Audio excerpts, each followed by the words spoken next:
Частка другая. Вільгельму Гундарту, майму стрыечнаму брату ў Японіі, прысвячаецца. Камала. Кожны крок шляху прыносіў Сіддхартхе новае адкрыццё, бо свет для яго змяніўся, і сэрца яго было зачаравана. Ён бачыў, як узыходзіць сонца над лясістымі схіламі гор, і як яно садзіцца за пальмы далёкага ўзбярэжжа.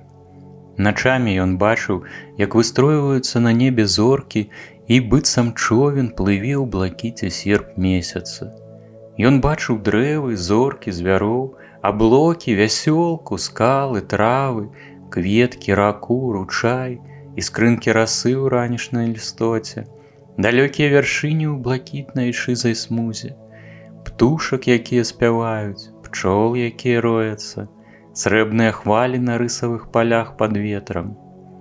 Усё гэта тысячаразова паўторанае, рознакаляровае было заўсёды. Заўсёды свяцілі сонца і месяц, заўсёды шумелі рэкі і гулі пчолы.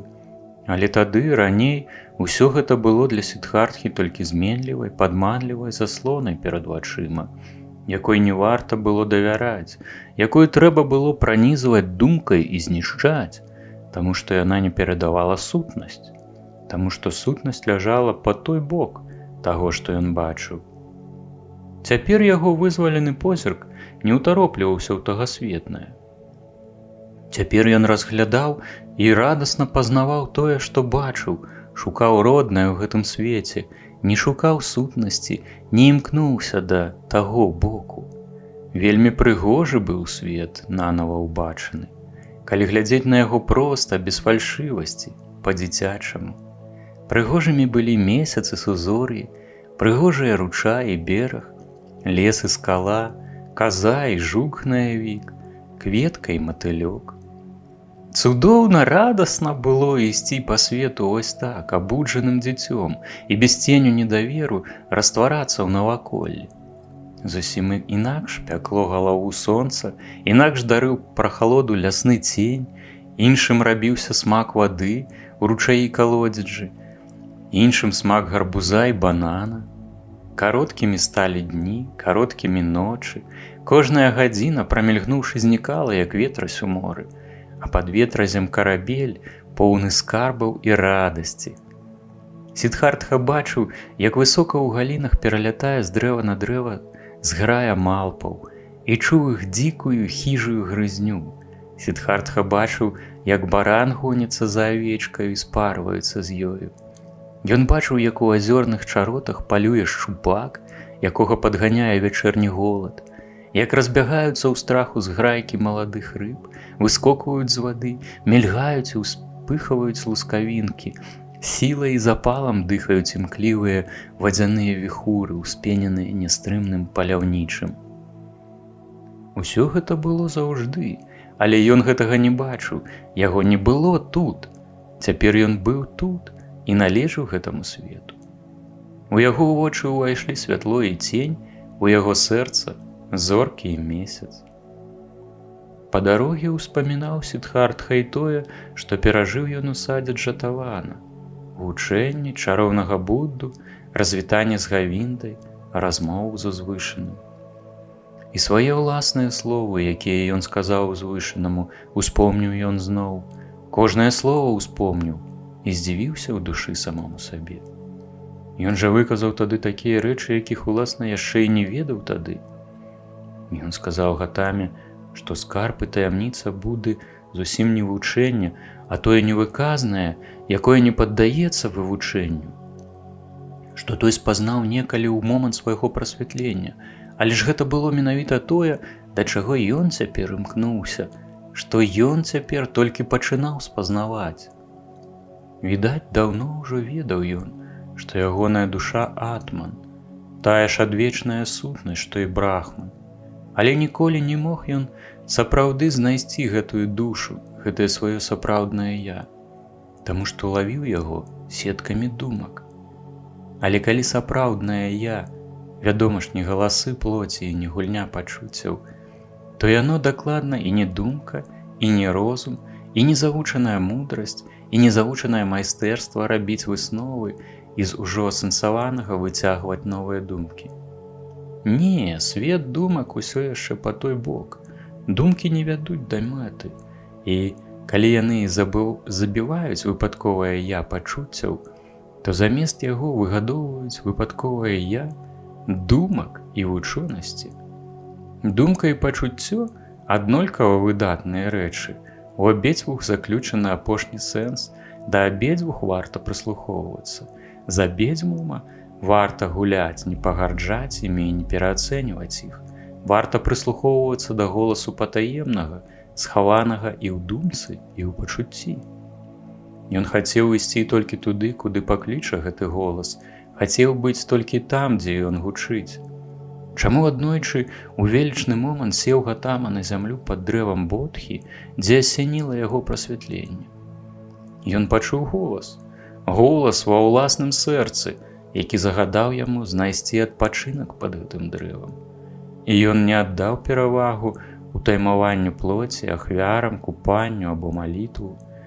Ні ежы, ні пітву, ні сну і ні марам ён падпарадкаваўся голасу.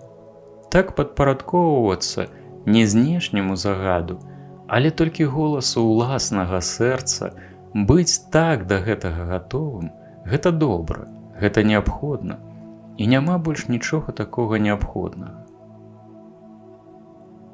Ноччу, калі ён спаў ля ракі ў саламянай хаціне перавозчыка, прысніўся Сіддхартхе сон. У жоўтай расе манаха стаяў перад ім Гавінда. Сумны быў твар Гавінды, сумнае было яго пытанне: «Чаму ты пакінуў мяне?» І Гавінда абняў яго і абхапіў яго шыю рукамі і прыціснуў да сваіх грудзей і пацалаваў. І гэта быў ужо не Гавінда, гэта была жанчына, і з яе адзення выступалі поўныя, набухлыя грудзі, і Сіддхартха прытуліўся да яе і піў салодкае, гарачае малако гэтых грудзей, у якім быў смак жанчыны і мужчыны, сонца і леса, звера і кветкі, смак усіх пладоў, смак усіх асалодаў. Яно п'яніла і затуманівала. Сіддхартха прачнуўся. Праз дзверы хаціны ліўся празрысты бляск ракі. У лесе гулка і глуха гучаў савіны крык. Калі надышоў дзень, Сіддхартха папрасіў перавозчыка, які даў яму прытулак, пераправіць яго на той бераг. Перавозчык адвязаў свой бамбукавы плыт, і яны паплылі цераз раку. Чырванавата паблісквала ў ранішніх промнях шырокая вада. «Прыгожая рака», — сказаў Сіддхартха.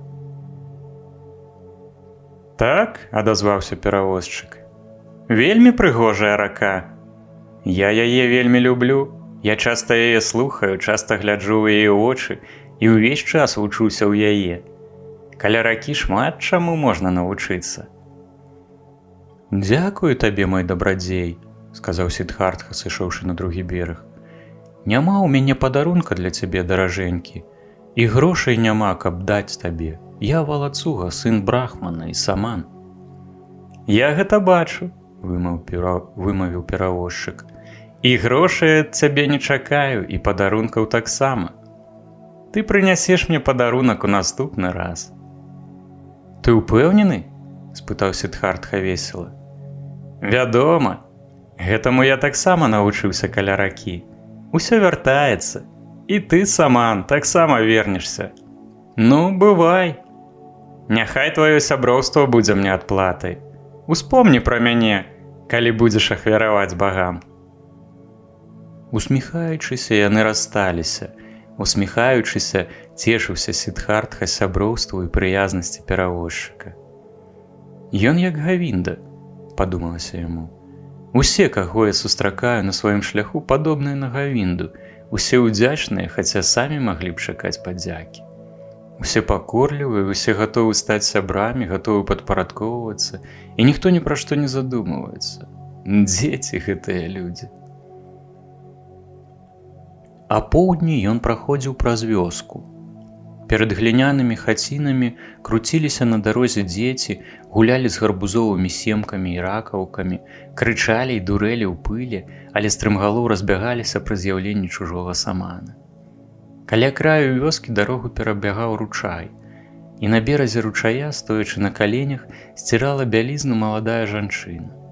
На прывітанне Сідхартхі яна павярнула галаву і з усмешкай зірнула на яго знізу ўверх. Ён убачыў, як бляснулі бялкі яе вачэй.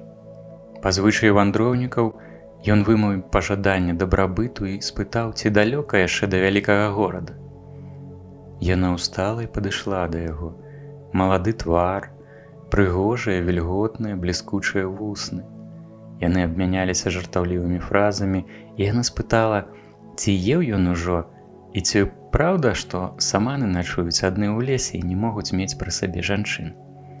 Пры гэтым яна наступіла левай нагой на яго правую нагу і зрабіла рух, якім жанчына запрашае мужчыну да любоўнай гульні, якую называюць у падручніках «узбірацца на дрэва». Сідхартха адчуваў, як робіцца гарачая яго кроў. На яго зноў нахлынуў той сон, і злёгку нахіліўшыся да жанчыны, ён дакрануўся вуснамі да карычневага саску яе грудзей. Выпрастаўшыся, ён убачыў усмешку на яе застылым у чаканні твары і прыплюшчаныя вочы, якія плылі ад жадання.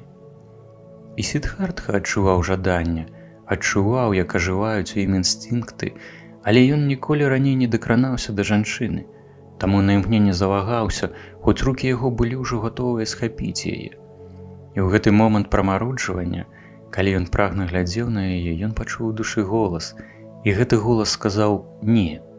І усмешлівы твар маладой жанчыны страціў усё зачараванне. Зараз ён бачыў толькі вільготны позірк самкі ў цечцы. Ён па-сяброўскі пагладзіў яе шчаку, павярнуўся, пакінуўшы яе расчараваную, лёгкім крокам схаваўся ў бамбукавых зарасніках. Увечары таго ж дня ён дасягнуў вялікага горада і ўзрадаваўся, бо яго цягнула да людзей. Доўга жыў ён у лясах, у саламянай хаціне перавозчыка, дзе ён правёў апошнюю ноч. Упершыню за доўгі час над яго галавой быў дах. Паблізу горада, ля прыгожага, абнесенага агароджай саду, падарожніку сустрэлася невялікая працэсія слуг і служанак, нагружаных кошыкамі. Пасярэдзіне, ва ўпрыгожаных насілках, якія неслі 4 насільшчыкі, на чырвоных падушках пад стракатым балдахінам сядзела жанчына, спадарыня. Сідхартха спыніўся каля ўвахода ў сад і глядзеў на гэтае шэсце, глядзеў на слуг, на дзяўчат, на кошыкі, глядзеў на насілкі, глядзеў на даму ў насілках. Пад высокай вежай чорных валасоў ён убачыў мілы, прыемны, разумны твар, ярка-пунцовы рот, які нагадваў свежаразрэзаны плод інжыру, дагледжаныя і падведзеныя плаўнымі дугамі бровы, цёмныя вочы, разумныя і уважлівыя, бледную высокую шыю, якая ўздымалася з складак зялёных з золатам адзежынаў, яе матавыя рукі, доўгія і вузкія, з шырокімі залатымі бранзалетамі на локцях і запясцях. Сідхартха ўбачыў, якая яна прыгожая, і сэрца яго засмяялася. Калі насілкі наблізіліся, ён нізка пакланіўся і, выпрастаўшыся, зірнуў у светлы, мілы твар, утрымаў на імгненне позірк пільных вачэй, абрамленых высокімі аркамі броваў, глыбока ўдыхнуў незнаёмы яму водар. Усміхнуўшыся, кіўнула цудоўная жанчына, і ў наступнае імгненне ўжо знікла ў садзе. І за ёю слугі. «Вось і шчаслівы знак», – думаў Сідхартха. «Добра сустракае мяне гэты горад». Яму хацелася адразу ж увайсці ў сад, але ён задумаўся, і толькі тут дайшло да яго свядомасці тое, як глядзелі на яго, праходзячы міма слугі і дзяўчыны. Пагардліва, недаверліва, адчуджана. «Я ж усё яшчэ сама», – думаў ён. «Я ўсё яшчэ аскет і жабрак. Я не павінен заставацца такім, і не так мушу ўвайсці ў сад». І ён засмяяўся. У першага ж сустрэчнага ён спытаў, чый гэта сад і як імя той жанчыны, і даведаўся, што гэта быў сад Камалы, знакамітай куртызанкі, і што акрамя саду у яе ў горадзе ўласны дом. Тады ён увайшоў у горад. Цяпер у яго была мэта. Паставіўшы сабе мэту, ён акунуўся ў мітусню горада. Ён плыў у вулічным натоўпе, спыняўся на плошчах, адпачываў на каменных прыступках каля ракі. Да вечара Сідхартха пасябраваў з вучнем цырюльніка. Спачатку, спыніўшыся ля нейкай калоны, ён назіраў за яго працай. Потым зноў сустрэў яго сярод тых, хто маліўся ў храме Вішну, потым распавядаў яму гісторыю Вішну і Лакшмі. Каля чоўнаў ля ракі ён правёў ноч, і раніцай яшчэ да таго, як першыя пакупнікі пацягнуліся ў крамы, ён ужо ішоў у горад. І вучань цырюльніка згаліў яго бараду і пастрыг валасы, і прычасаў іх, і змазаў пахучым маслам. Сідхартха зноў вярнуўся да ракі і выкупаўся. Калі ў пасляпалудзенны час цудоўная Камала, калыхаючыся ў насілках, набліжалася да свайго саду, каля ўвахода стаяў Сідхартха. Ён пакланіўся, і куртызанка адказала на яго прывітанне. Мігнуўшы ішоўшаму апошнім слузе, ён папрасіў яго далажыць спадарыні, што малады брахман жадае гаварыць з ёй. Праз некаторы час слуга вярнуўся і сказаў ісці за ім.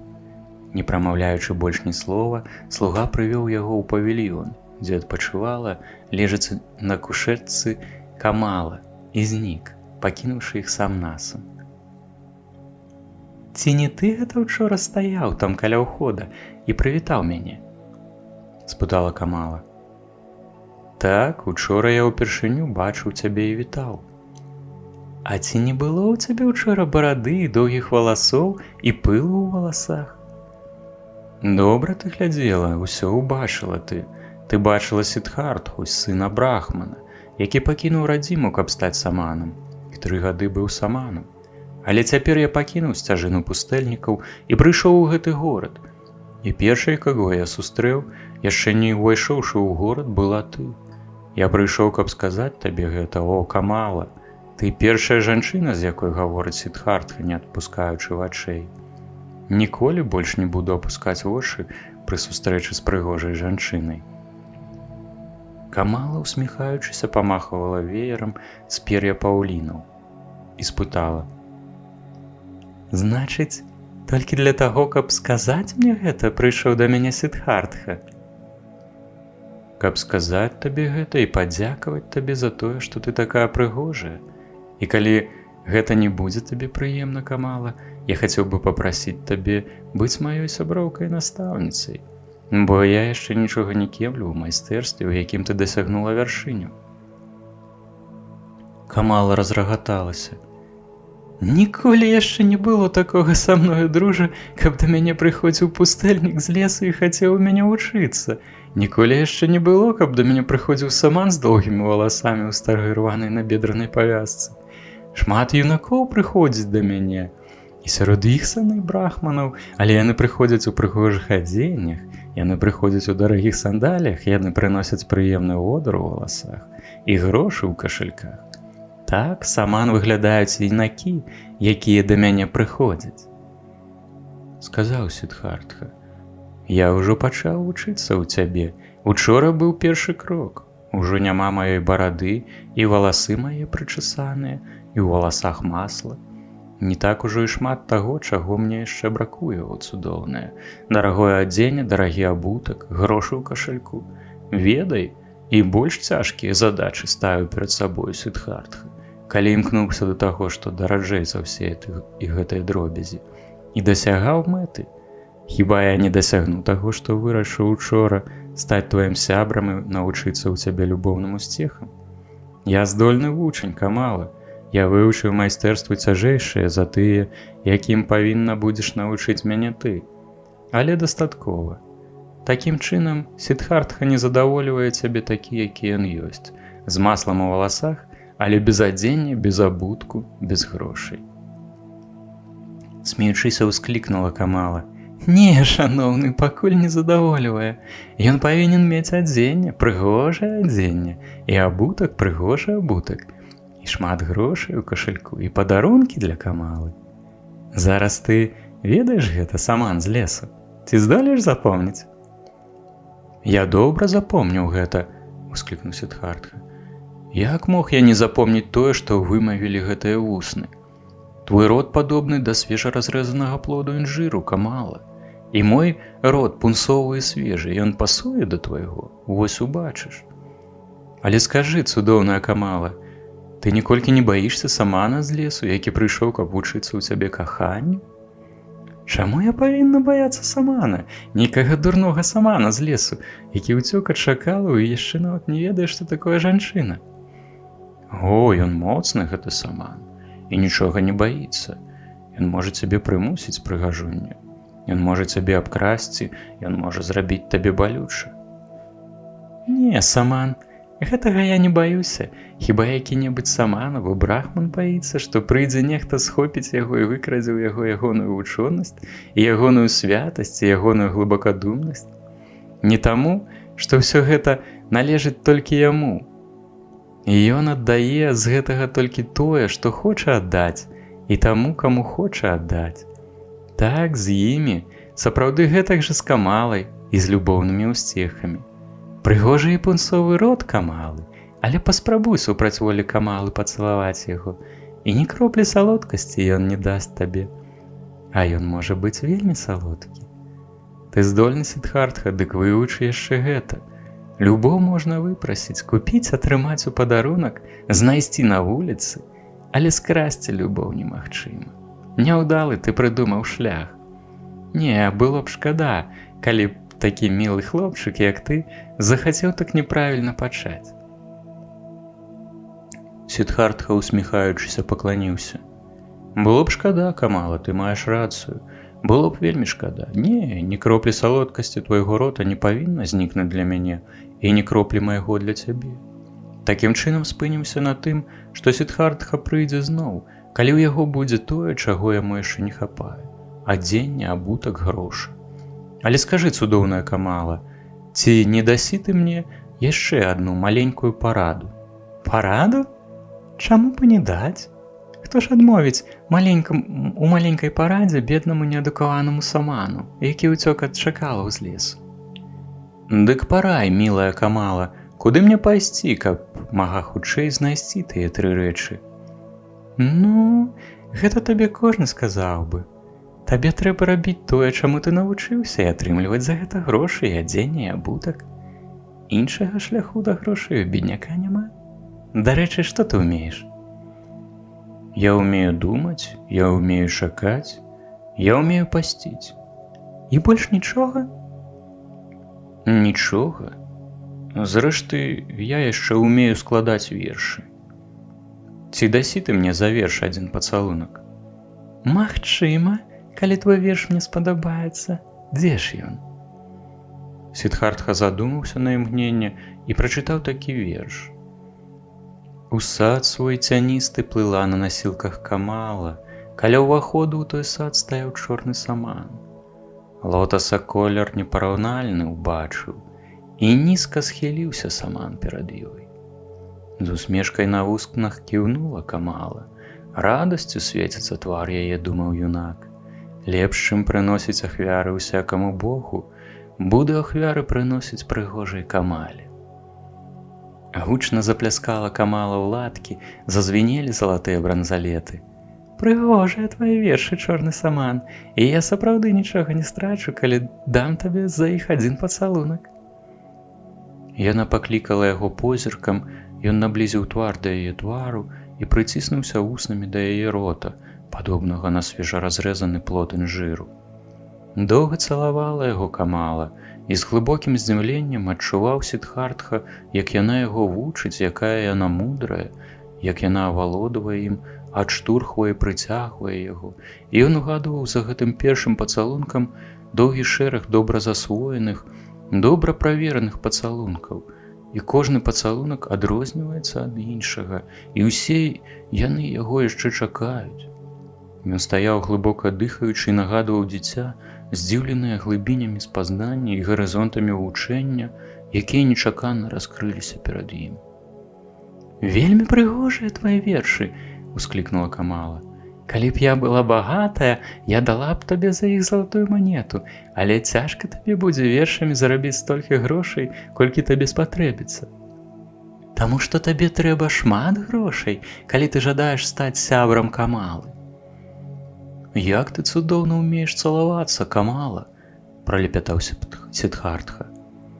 Так, я ўмею гэта, і таму ў мяне таксама няма недахопу ў адзенні, сандалях, бранзалетах і ўсякіх прыгожых рэчах. Але што будзе з табой? Ты нічога другога не ўмееш, толькі думаць, пасціць і складаць вершы. Я ведаю яшчэ ахвярныя гімны, сказаў Сіддхартха. Але я не хачу іх больш спяваць. Я ведаю заклінанні, але не хачу іх больш прамаўляць. Я чытаў пісьмёны. Пачакай, перабіла яго Камала. Ты ўмееш чытаць і пісаць? Вядома, гэта многія ўмеюць. Ну, большасць гэтага не ўмее. Я, напрыклад, таксама не ўмею. Але гэта вельмі добра, што ты ўмееш чытаць і пісаць. Вельмі добра. І заклінанні табе яшчэ змогуць спатрэбіцца. У гэты момант убегла служанка і шэптам паведаміла спадарыне нейкую навіну. Да мяне прыйшлі, усклікнула Камала. Спяшайся знікнуць, Сіддхартха, ніхто не павінен цябе тут бачыць. Запомні гэта. Пабачымся заўтра. Але яна яшчэ загадала дзяўчыне даць святому брахману белы плашч. Служанка павяла злёгку збянтэжанага Сіддхартху, акружным шляхам прывяла яго ў садовы дамок, прынесла яму плашч, вывела ў зараснікі і строга загадала адразу ж непрыметна пакінуць сад.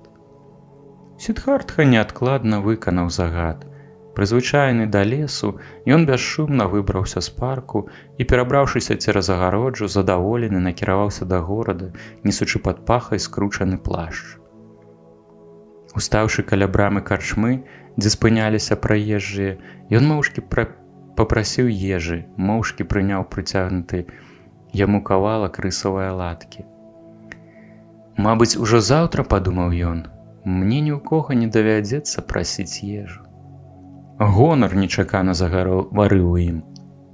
Ён больш не быў саманам, яму ўжо не пасавала жабраваць. Ён скарміў аладку сабаку і застаўся без ежы.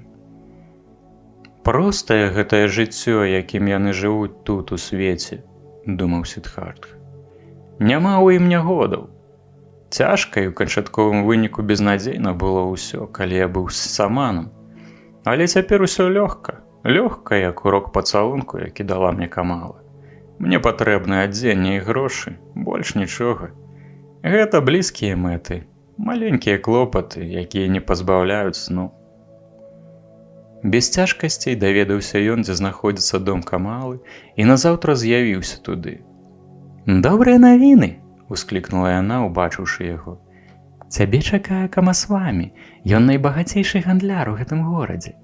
Калі ты яму спадабаешся, ён возьме цябе на службу. Будзь разумнікам, чорны саман, я зрабіла так, каб яму расказалі пра цябе. Будзь з ім ветлівы, гэта вельмі магутны чалавек, але не будзь занадта нясмелы. Я не хачу, каб ты стаў ягоным слугой. Ты павінен стаць роўным яму, інакш я не буду табой задаволеная. Камасвамі пачынае старэць і драхлець. Спадабаешся яму, і ён шмат чаго табе даверыць». Сіддхартха падзякаваў ёй і засмяяўся. Даведаўшыся, што ні ўчора, ні сёння ён нічога не еў, яна загадала прынесці хлеба і садавіны і, як гаспадарыня госця, накарміла яго. «А ты шчасліўчык», – сказала яна пры развітанні. «Дзверы адчыняюцца перад табой адна за адной. Як гэта атрымоўваецца? Ты часам не вядзьмак?» Сіддхартха сказаў: «Учора я расказаў табе, што ўмею думаць, чакаць і пасціць, і ты палічыла, што ў гэтым няма ніякай карысці. Але карысць ёсць. Вялікая карысць, Камала. Ты ўбачыш гэта. Ты ўбачыш, што дурныя саманы ў лесе пазнаюць многае, вучацца многаму, што недаступна вам. Яшчэ пазаўчора я быў калматым жабраком. Учора я ўжо цалаваў Камалу, а хутка я стану гандляром і буду мець грошы і ўсе тыя рэчы, якія маюць такую каштоўнасць для цябе». «Няхай так», – пагадзілася яна. «Але што было б з табою, калі б не было мяне? Дзе б ты быў зараз, калі б табе не дапамагла Камала?» «Любая моя Камала», – сказаў Сіддхартха, выпрастаўшыся і высока падняўшы галаву. «Калі я прыйшоў да цябе ў твой сад, я зрабіў першы крок. Я меў намер вучыцца каханню прыгожай жанчыны. І ў тое самае імгненне як у мяне з'явіўся гэты намер, я ўжо ведаў, што дасягну яго. Я ведаў, што ты дапаможаш мне. Пасля першага твайго позірка, там, каля брамы саду, я ўжо ведаў гэта. Але калі б я не захацела? Ты захацела. Уяві, Камала, калі ты кідаеш у ваду камень, ён накіроўваецца на дно па кароткім шляху. Так і Сіддхартха. Калі ў яго ёсць мэта, ёсць намер. Сіддхартха не робіць нічога. Ён чакае, ён думае, ён посціць, але ідзе скрозь мітусню свету, як камень скрозь ваду, нічога не зрабіўшы, не варухнуўшыся. Яго прыцягвае, ён дазваляе сабе падаць. Яго мэта прыцягвае яго да сябе, таму што ён не дапускае ў сваю душу нічога, што магло б падоўжыць шлях да мэты. Вось тое, чаму Сіддхартха навучыўся ў саману. Дурні называюць гэта вядзьмарствам і цудам і думаюць, што гэта робяць дэманы. Нічога не робяць дэманы. Няма ніякіх дэманаў.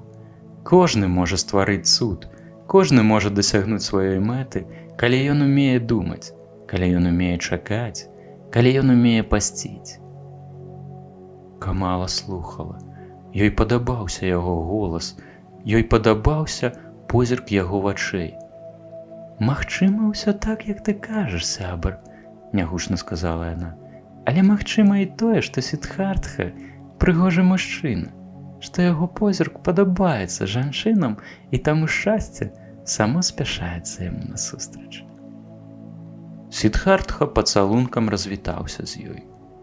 «Няхай будзе так, настаўніца, няхай заўсёды мой позірк падабаецца табе, няхай заўсёды, дзякуючы табе, шчасце ідзе мне насустрач».